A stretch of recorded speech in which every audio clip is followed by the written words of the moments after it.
are drastically altered. And two people become lost in... Well, you'll hear. It'll all come out as we go along. Norma and Hal, he's Harold Glenford III, have inherited an ancient brownstone on New York's East 58th Street. Hal hasn't seen the house or the uncle who left it to him since he was a little boy. He doesn't know what to expect any more than Norma does, as they inspect the old house now for the first time since it became their own. Yeah, you need a machete to get through these cobwebs. Well, nobody's lived here in 10 or 15 years, you said. But it's going to be beautiful. A little belt tightening, maybe, but we can make it. Don't advise tightening your belt. No kidding, Norma. The baby's due in April. You're going to have to stop working pretty soon. It's not going to be easy on my salary alone. Oh, nobody said it was going to be easy. And there are the ghosts, of course. Cut it out. Well, now, according to Uncle George, that's the reason nobody's been living here. The ghosts drove Uncle George himself out. That's what he said. And he couldn't keep the place rented, so he just gave up. Okay. A house like this needs a ghost.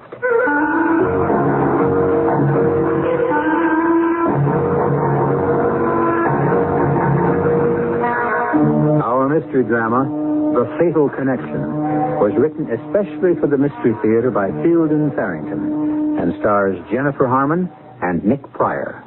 It is sponsored in part by True Value Hardware Stores. I'll be back shortly with Act One. Hard living. Shoot the works. Nowhere to go but places. Nothing to do but things. Libby Holman, the first of the torch singers, loved by playboys and girls. Did she do it? Money to spend. Bored stiff. Sing, Libby, sing. Libby, an epic of the 30s by award-winning author Milt Macklin, new from Tower Paperbacks. Pick up a book you hate to put down.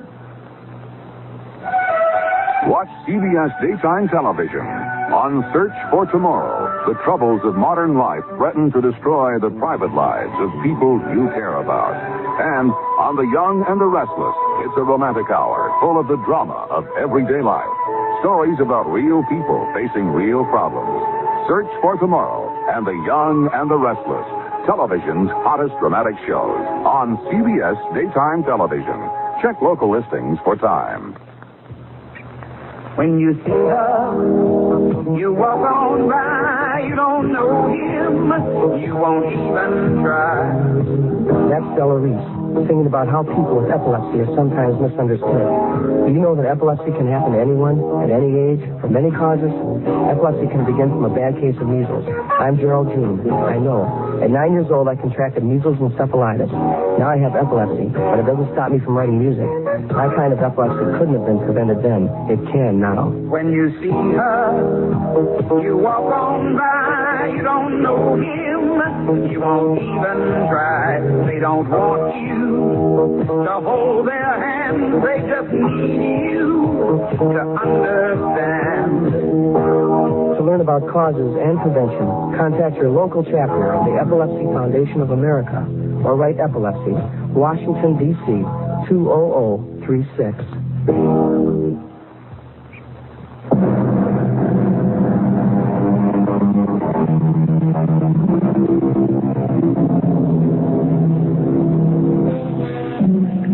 Many scientists and philosophers see time as a road along which we pass, or a river along which we drift, the future waiting for us just around the bend ahead, the past obscured but not obliterated by the turn we just made.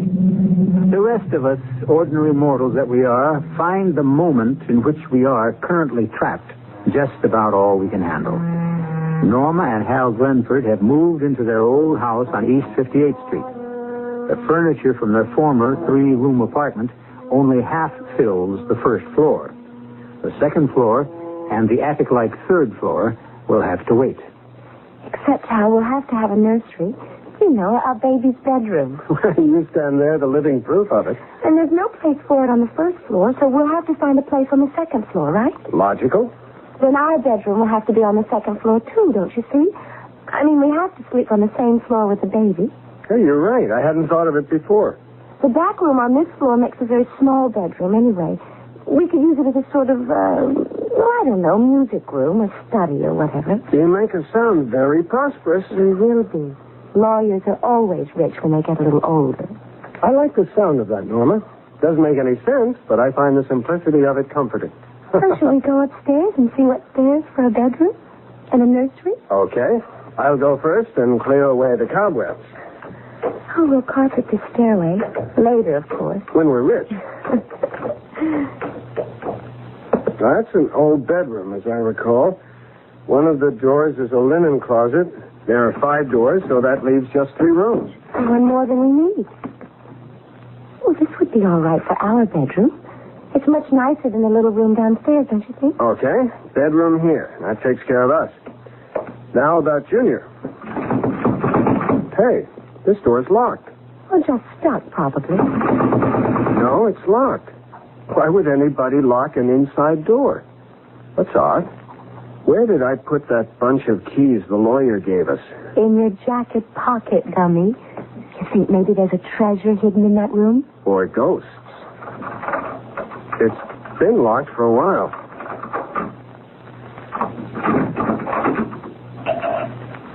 It's all furnished. Son of a gun. Right out of the 19th century. It looks like what used to be an upstairs sitting room or something of the kind. Oh, Hal, just look at that secretary. You must be 100 years old, and it looks just as solid as... Oh, my gosh, a telephone. One of those old wall phones. I've seen pictures of them. Shouldn't it have a crank? Oh, I'd like to furnish the whole house just like this. It's 10:38. I'm Becky Studer. Let's continue with that Leonard Duran running fight. In round 10, Duran scored with 4 left jabs in the 10th and also scored well to the body. Leonard had the best of a toe-to-toe exchange late in the round, but did not do too much punching earlier. Associated Press gave the round to Duran. According to their words, Duran's won 7 of the first 10 rounds. In round 11, the 11th round was a real war, both men scoring well to the head in several furious exchanges. Leonard won the round on sharper punches, especially a short right uppercut and a short right cross. Leonard given that round. Let's resume now our CBS Mystery Theater. I'd like to furnish the whole house just like this. You know, everything to match the house itself. I wouldn't change a thing in here. Well, I could live without the cobwebs and the dust. Yeah, I'll speak to the upstairs maid about it. Good help is so hard to come by lately, my dear. Have you noticed? Oh, I have indeed. It's the times, I'm afraid. Everything seems to be going to pot. What? Darling, would you believe it? The butcher today wanted 18 cents a pound for steak. Just plain old beef steak. 18 cents a pound. Well, we might as well eat at Delmonico's if it costs that kind of money to cook at home. Oh, let's, shall we? This evening? Well, why not? I'll order a hat. Excuse me, my dear.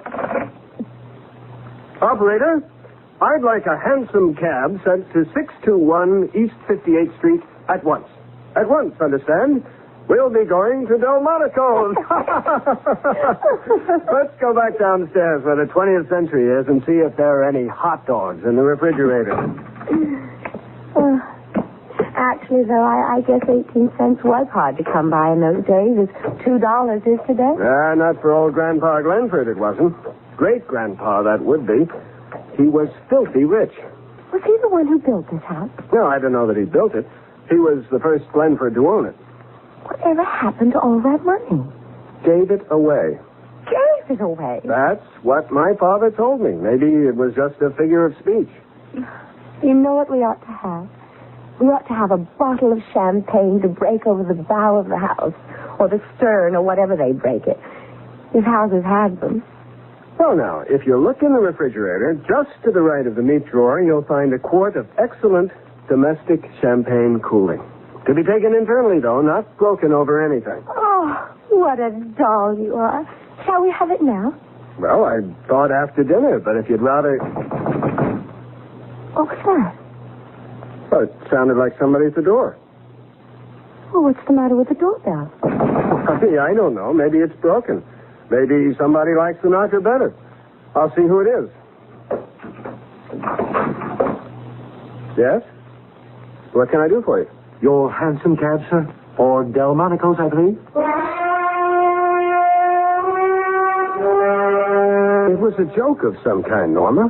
Who played it if it was a joke? I mean, who knew you made that nutty pretend phone call upstairs? I don't see how it could be a joke. Well, then, a coincidence. There are Hanson cabs still operating over at Central Park. Oh, sure. And one of them just happened to drive all the way across town. And as long as it was in the neighborhood, the driver just thought he'd knock at our door and tell us our cab was here to take us to Delmonico's. Oh, come on, Hal. Well, okay. You explain it.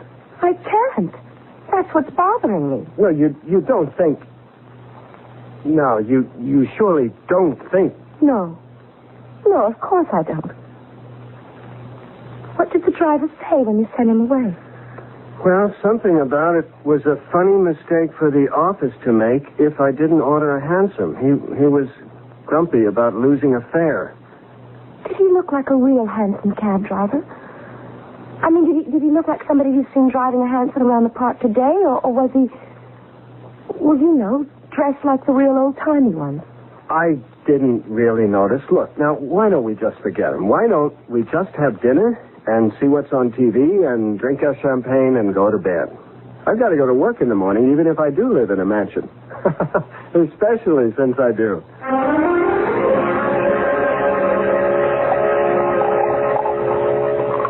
Here's to great-grandfather Glenford. Look, take it easy with that stuff, will you? The bottle's half gone already.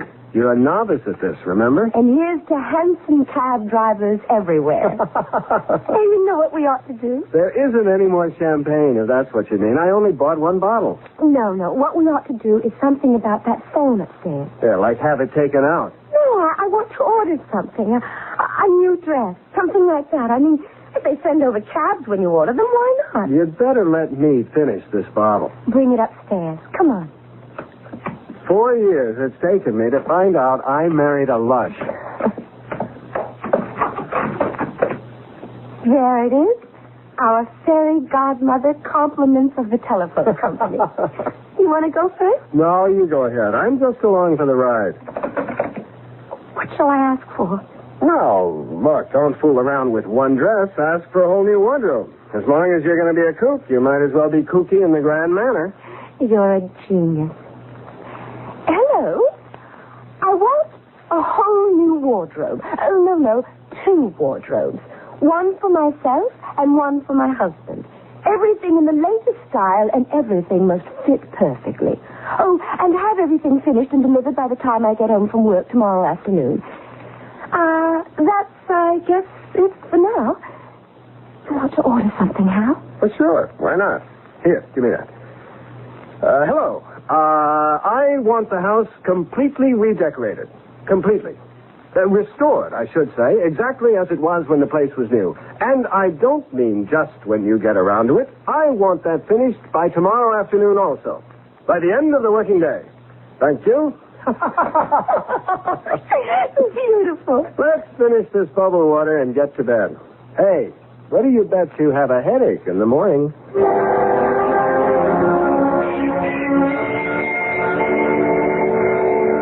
You'd have lost that bet.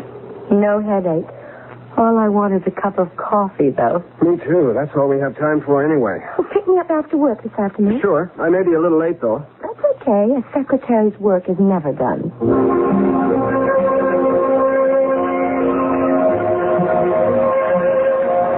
So, after I spend the better part of 3 weeks working on this brief, and it's brilliant if I do say so myself, who do you think is going to take it into court? Mr. Fuller? Old J.C. himself. Who else? How was your day? Oh, you know.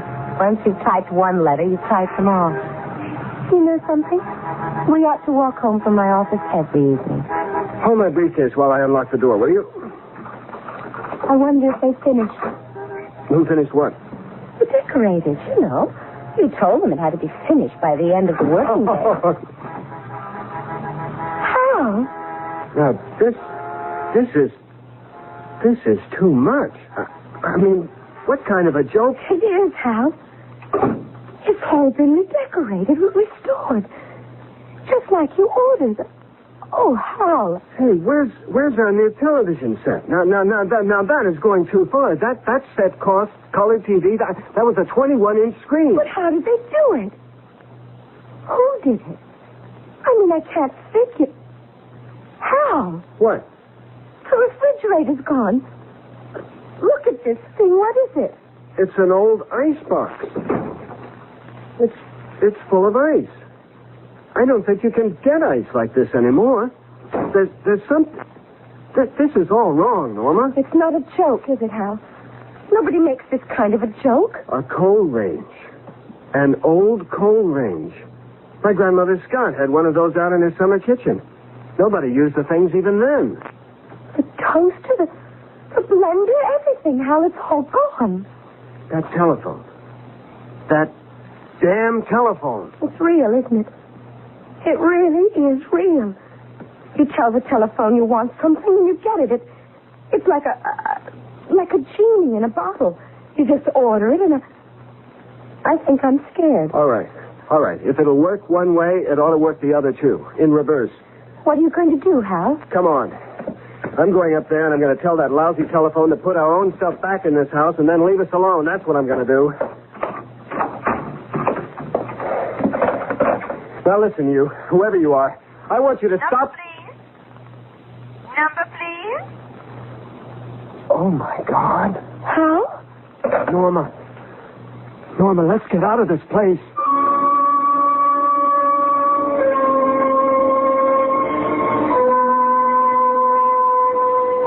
A telephone? Redecorate and completely restore a 19th century house? And all in the course of an 8-hour day? It seems impossible, doesn't it? And yet there it is. And somebody did it. Or something. We'll look into it further when I return shortly with Act 2. It's 10:49. I'm Becky Suter, News Talk 57. Getting back to the Leonard Duran round in round 12. Action slowed again in the 12th round as both men tried to jab. Duran landed a good hook early, then at about the midpoint, Leonard landed a smashing left hook and followed with a solid right to the head. Associated Press gave that round to Leonard. In round 13, Duran had a good round. In the 13th, he landed a hook early and then beat Leonard to the punch with another hook. At the 1-minute mark, Duran landed a right lead to the jaw, and then, while on the ropes, he connected on several headshots that backed Leonard away. The two men exchanged jolting hooks at the bell. Duran given that round. Leonard, in round 14, Leonard stung Duran with a right to the jaw. Duran put up a right of his own to the champion's chin. Leonard tied him up.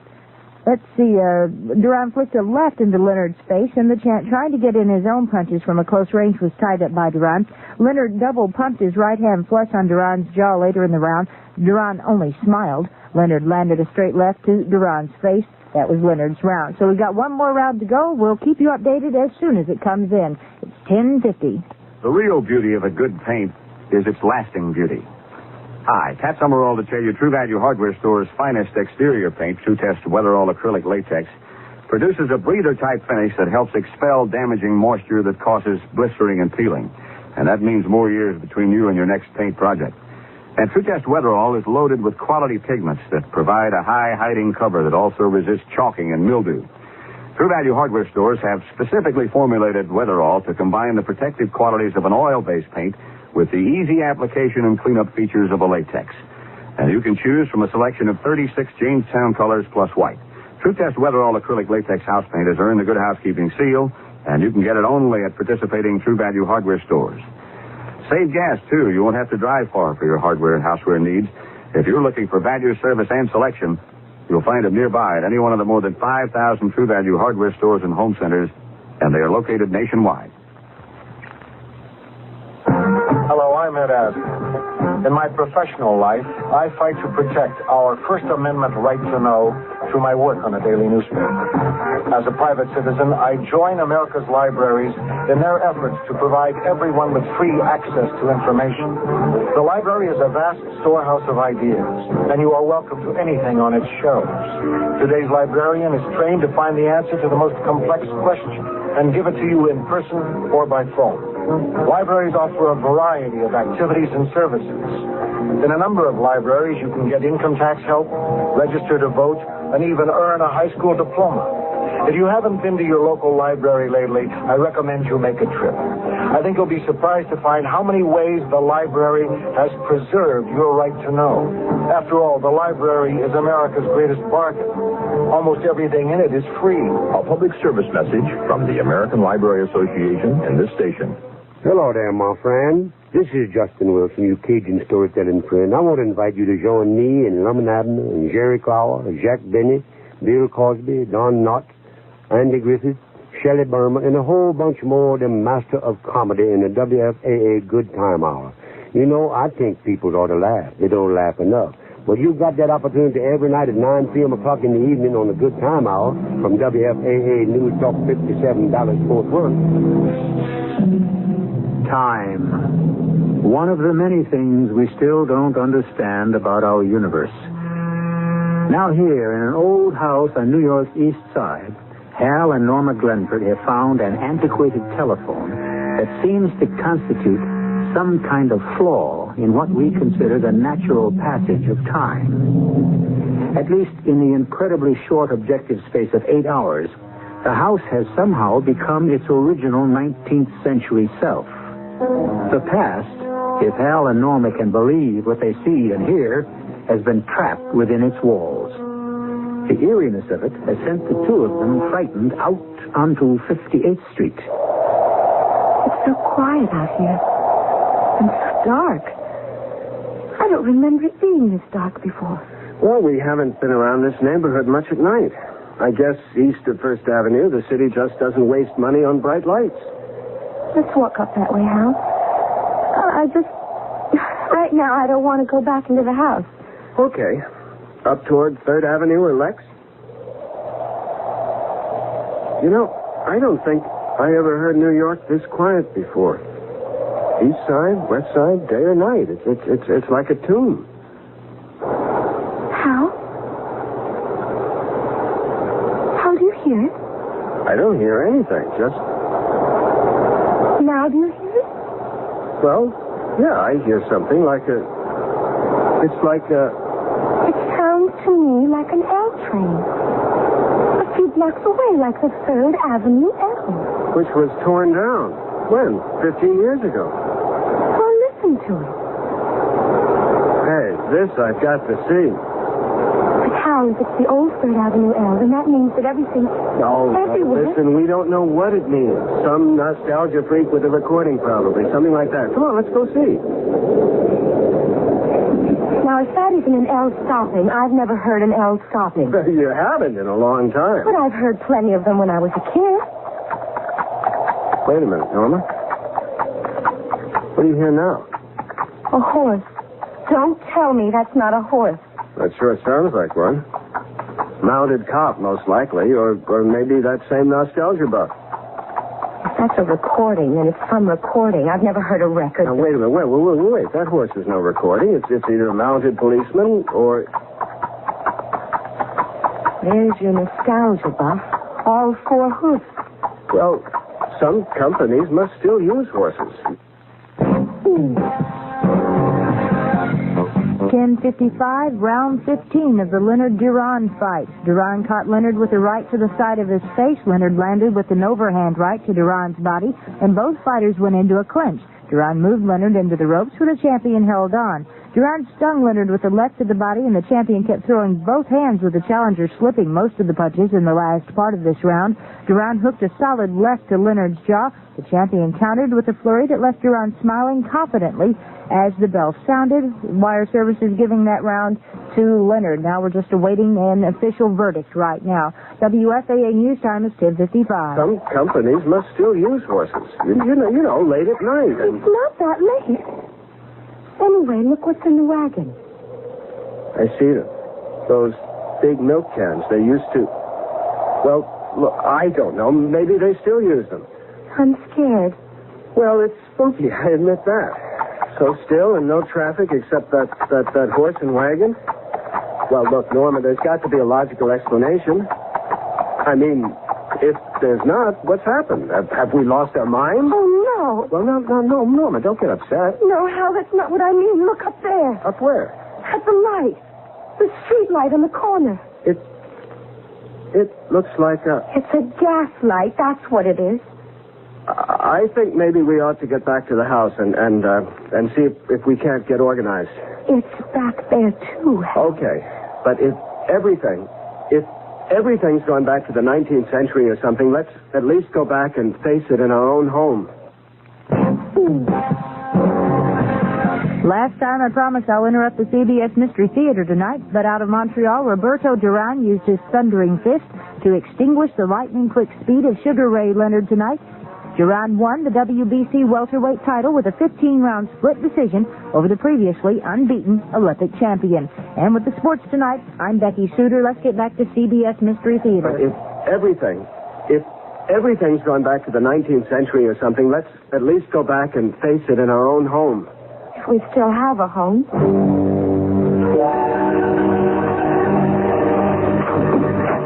The key seems to turn easier.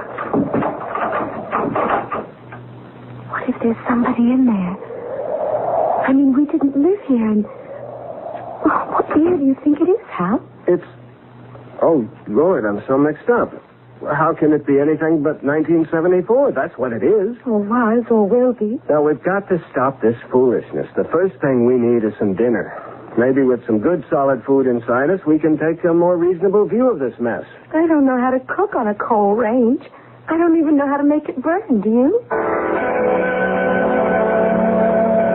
Well, we were lucky there was some stuff in the icebox already cooked. I wonder who cooked it. Maybe my grandmother. What do you suppose happened to them? Your great-grandmother and grandfather. Are they supposed to be living here? Are they going to come walking in and... Listen, what's that? It's that phone upstairs, Hal. You mean the one that... Oh, Lord. Let it ring, Hal. Just let it ring. I can't. If it's somebody from whatever year this is, I've got to talk to him, Norma. I've got to. All right, but I'm going with you. They put carpet on the stairway. Or had it on the stairway, whichever. Hurry up, will you? I don't want whoever it is to hang up before we get there. It's actually a new house now, isn't it? You don't see the signs of age anymore. It doesn't look like 1,000 coats of paint on everything. Hello? This is Bill, Harold. Where have you been all day? Well... I practically camped outside your office all afternoon, and you never did show up. Who did you say this is? Are you all right, Harold? It's Bill Voigt, your partner. Oh, yes.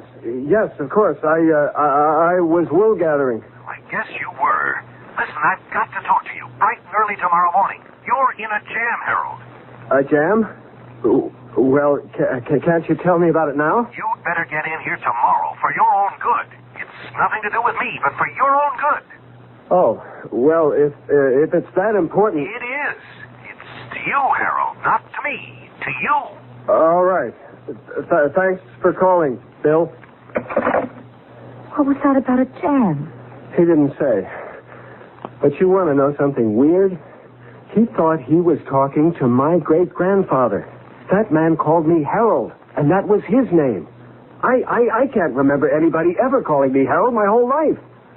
He thought he was talking to my great-grandfather. I can't see. How did they read by these silly gas lights anyway? There's an oil lamp right there on the desk.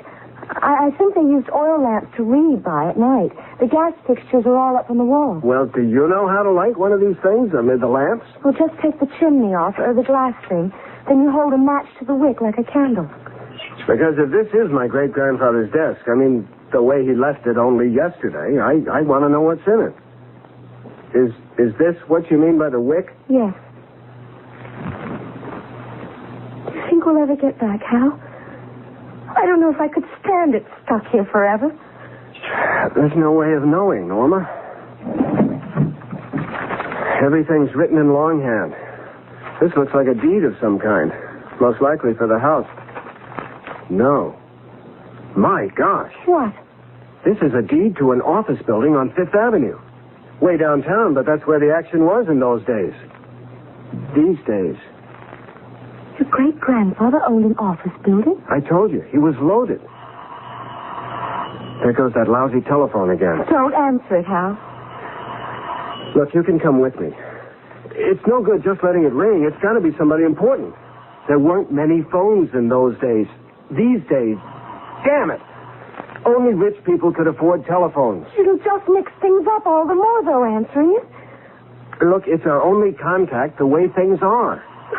I wish. Oh, it's no good wishing. Hello. Hello. Mr. Glenford? Yes? This is Maud Spencer, Mr. Glenford. Is Norma in? Just a minute, I'll see. Norma, do you know a Maud Spencer?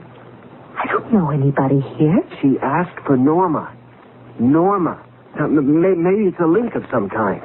You'd better talk to her. Oh, Hal, I don't want to talk on that thing. Look, this could be the breakthrough.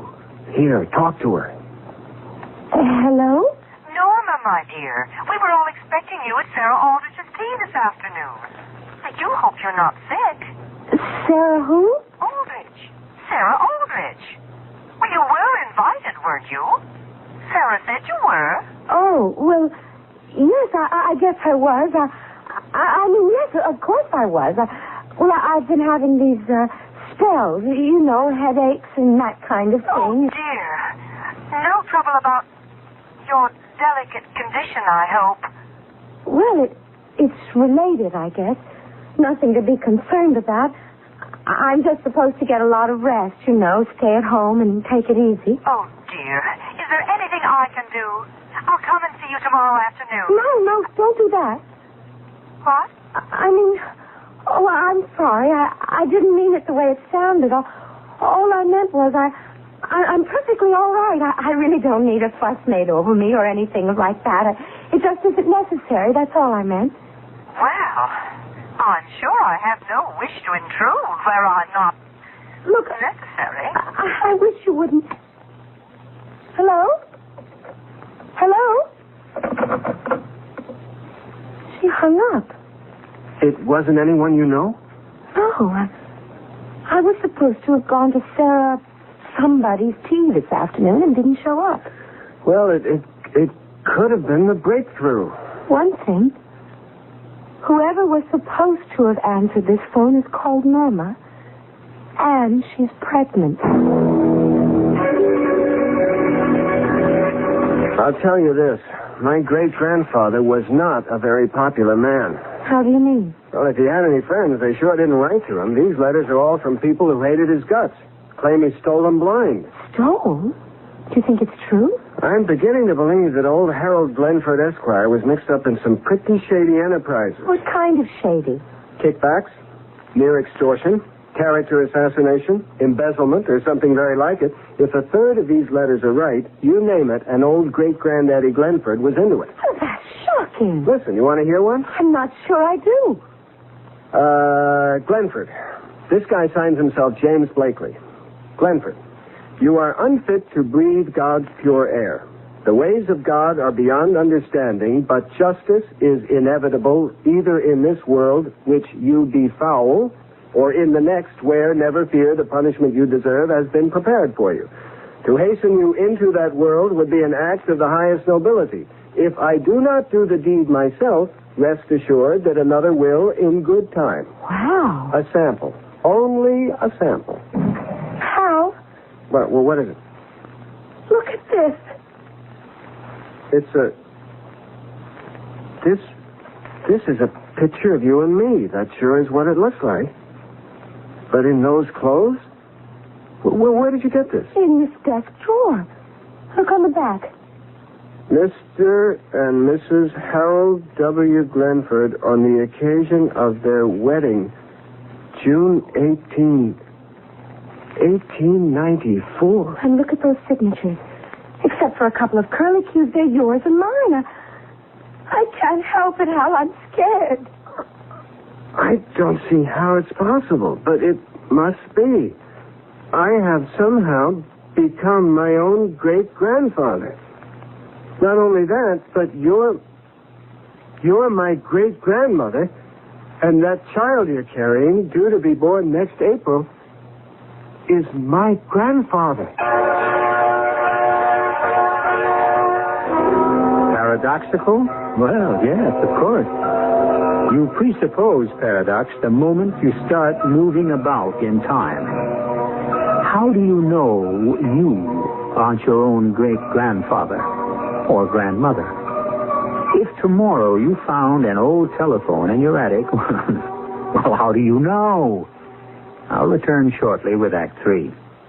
All aboard, Southampton, Winchester, and London. Honey, sit down. Yes. Thomas and I don't know how we're going to get to Southampton. I can't find my wallet. Your wallet? It had all our travelers' checks. Honey, I know. What seems to be the problem? I lost my wallet. With all our travelers' checks. What should we do? What kind were they? American Express. American Express? Ah, well, they've got an office in Southampton. It's our next stop. American Express has over 1,000 travel service offices around the world to help you. American Express travelers' checks. Ask for them by name. This match is one of the world's most lethal weapons.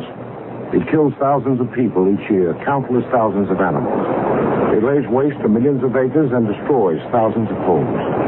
It strikes at high noon and in the dead of night. Man created the match. Man uses it to his benefit and misuses it to his sorrow. Only you can prevent forest fires. A public service of this station, the Smokey Bear Program, and the Ad Council. This is Gene King for your Better Business Bureau.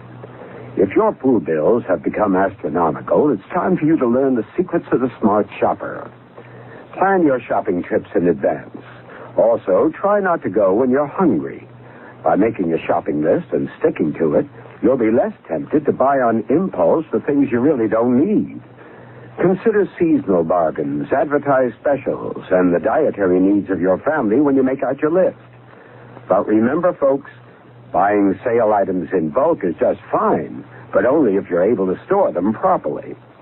Now, another thing you should also do is read food labels so you know exactly what you're paying for before you buy it.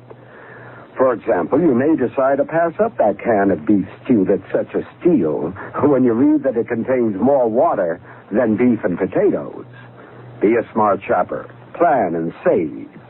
A tip from your Better Business Bureau.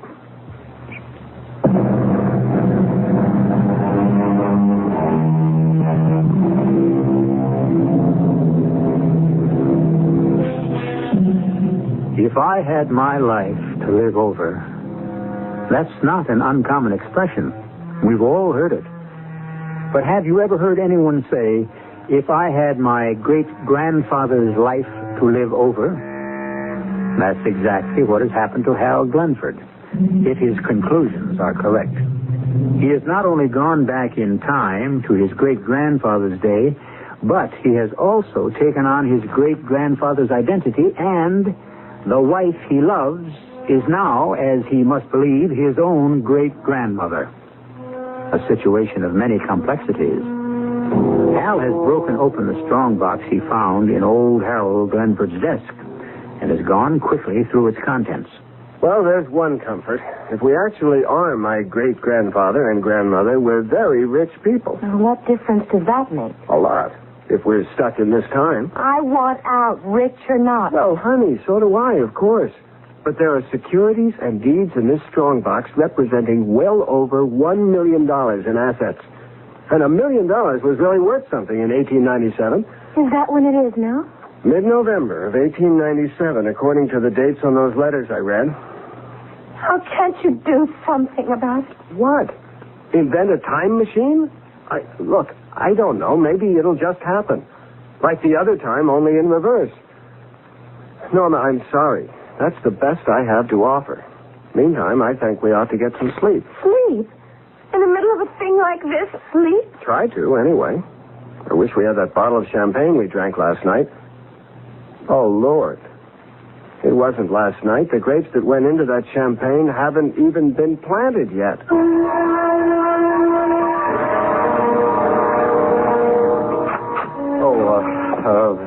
Hello there.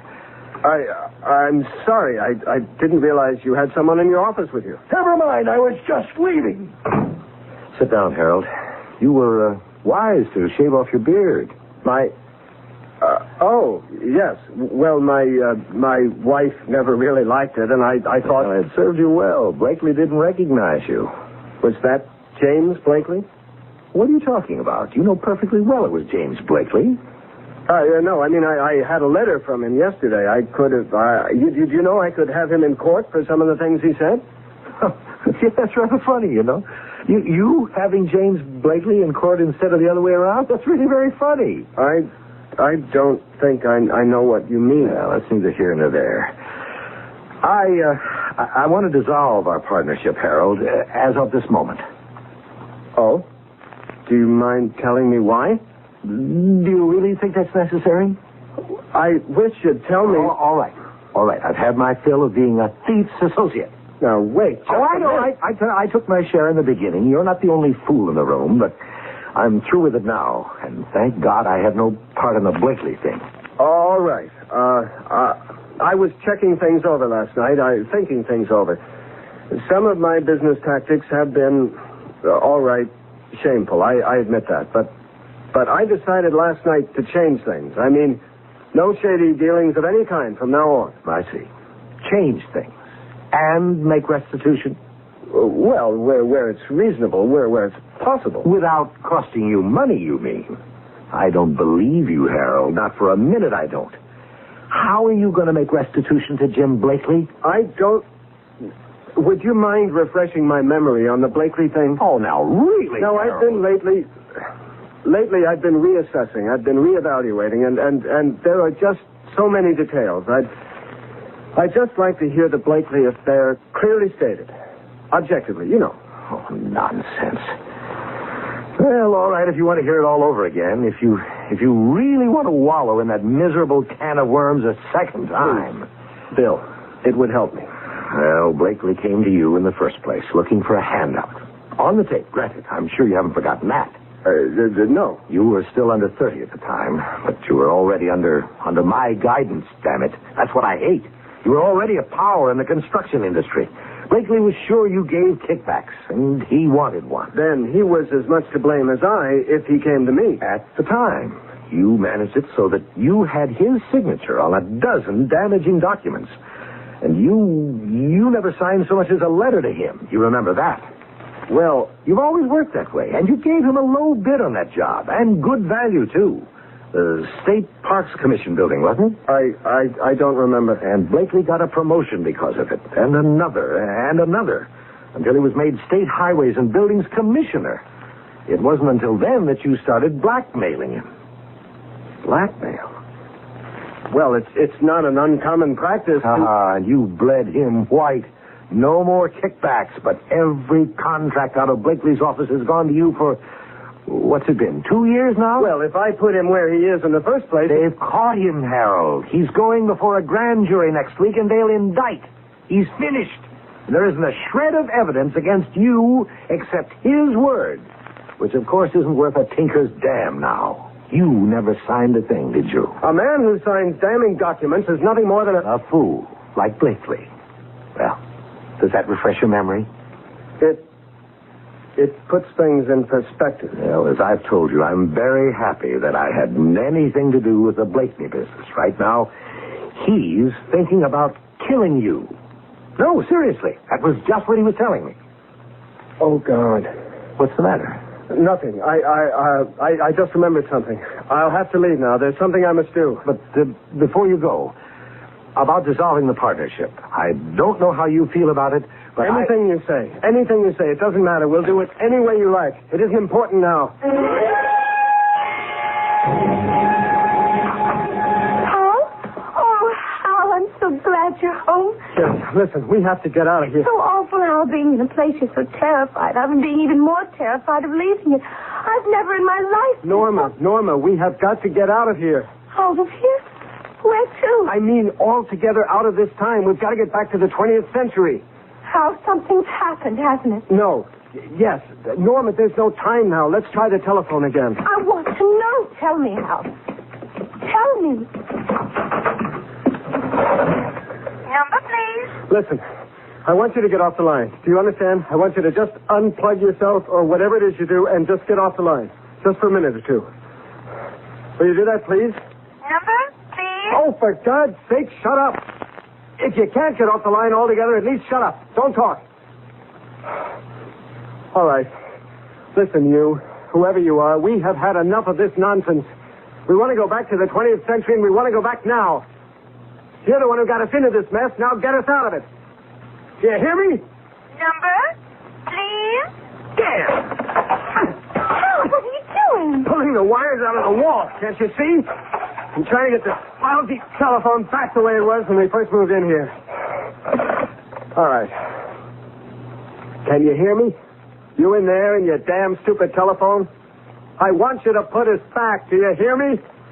We didn't ask to be brought here. We're not responsible for anything that happened before we got here. We want to go back. You can't punish me for something my great-grandfather did. Do you hear me? All right, don't answer. You don't have to answer. Just do it. I don't know what else I can do. Hal, the phone isn't hooked up. You pulled the wires out of the wall. It wasn't hooked up before when all this started. Maybe it'll work. Maybe it'll get us out of here before... Before what, Hal? Okay. Come on downstairs. I guess you'll have to know. And he's threatening to kill me. Blakely is. That's what my great-grandfather's esteemed partner told me this morning. Well, then what are we sitting here for? We have to get out of this house. It won't do any good, Norma. It will. There must be 1,000 places to hide. You're just a sitting duck here. No, there's no hiding place but the 20th century. Back where we're really Hal and Norma Glenford. There's no hiding place at all in this century. I just don't know what you're talking about. The thing is, I remember now. I remembered while I was sitting there in Boyd's office. Remember what? I remembered hearing my grandfather. Was he my grandfather or my son? I remember when I was just a little boy hearing my grandfather telling my father about it. About what, Hal? My great-grandfather was shot to death by a business associate. By a man he'd cheated, ruined. That's what my grandfather told my father. All right. That was your great-grandfather. But it's already happened. To whichever one of us was here, it's already happened. It can't be changed. I don't believe any of that. I don't. I want you to do something. I've done all I can do. It's up to that telephone upstairs.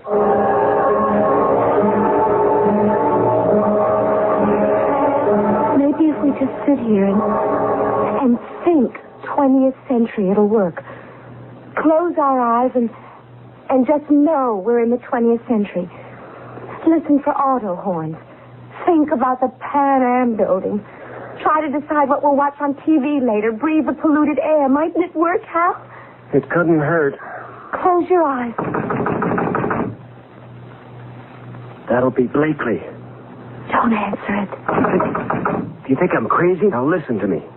If he's got a gun, he can get at us through the front window. I want you to head for the coat closet as fast as you can and get in there and stay in there until I tell you to come out. Have you got that? Yes.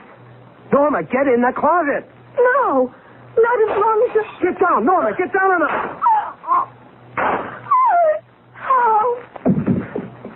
How? Don't move, Norma. He may still be out there. How? You're bleeding. I am.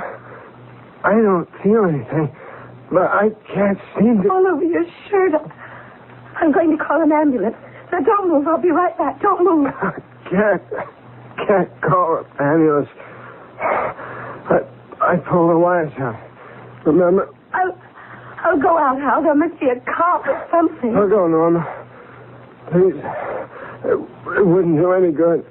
It's already happened. But I can't just... I might not be here when you get back. Oh, Hal. I want to tell you something important. All right. The kid. Next April. I'll name him Harold and I'll call him Hal. No. Anything but that. Anyway, his name was Edward. My grandfather. How don't you think I ought... No, tell Edward. Tell him when he's old enough. Understand?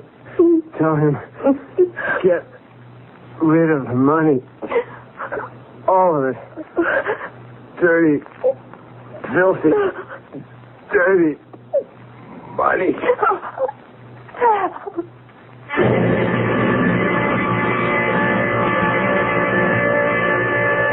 Justice must be served. That goes without saying.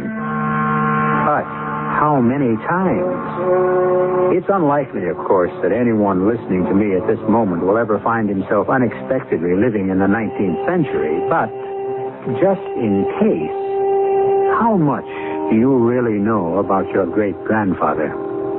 I'll be with you again in a few minutes. Would you go halfway around the world to help get a job done? Bonnie Brennan of Brookline, Massachusetts would. Bonnie's a Red Cross volunteer nurse, and she's gone to Thailand to work with medical teams helping Cambodian refugees. And then there's Mary Ann Ryan, who only had to go around the corner to her Red Cross chapter to help. You see, Mary Ann thought no one would want her after she lost her sight 8 years ago. She figured her nursing career was over. But Red Cross knew her experience was too valuable to waste, and we were right. Mary Ann has established prenatal care classes, a blood pressure screening clinic, and mother's aid courses, all for the Red Cross chapter in Doña Ana County, New Mexico. Bonnie and Mary Ann and hundreds of other Red Cross volunteer nurses believe in getting the job done, wherever it is. So if you're interested in nursing and health, they sure could use your help. You don't have to go halfway around the world, but please make the trip around the corner to the Red Cross chapter in your community and help keep Red Cross ready.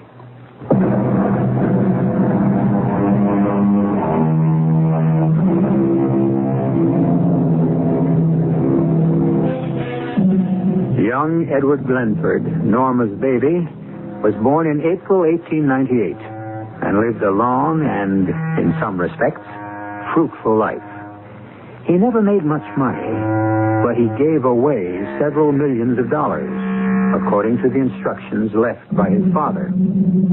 But was it his father or his grandson who gave him those instructions?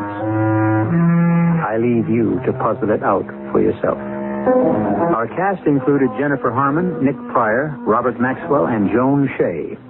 The entire production was under the direction of Hyman Brown. And now, a preview of our next tale. Well, that's exactly what I've come to talk with you about, Arthur. Your niece. Oh? Something important? Very. I've asked Amelia to marry me, and she said she would. Oh, no. I've never lied to you, Arthur, and there's certainly no reason for you to... Don't be a fool, Gerald. I didn't mean that Amelia had turned you down. Of course, she accepted you. I don't understand. I know, and I'm reluctantly forced to explain. When you hear why, you won't want to marry Amelia. Impossible. There's nothing you can say about Amelia that would make me love her any less. She's the perfect woman. She's not a woman. What did you say? I said Amelia is not a woman. She's a robot. This is E.G. Marshall inviting you to return to our Mystery Theater for another adventure in the macabre. Until next time, pleasant dreams.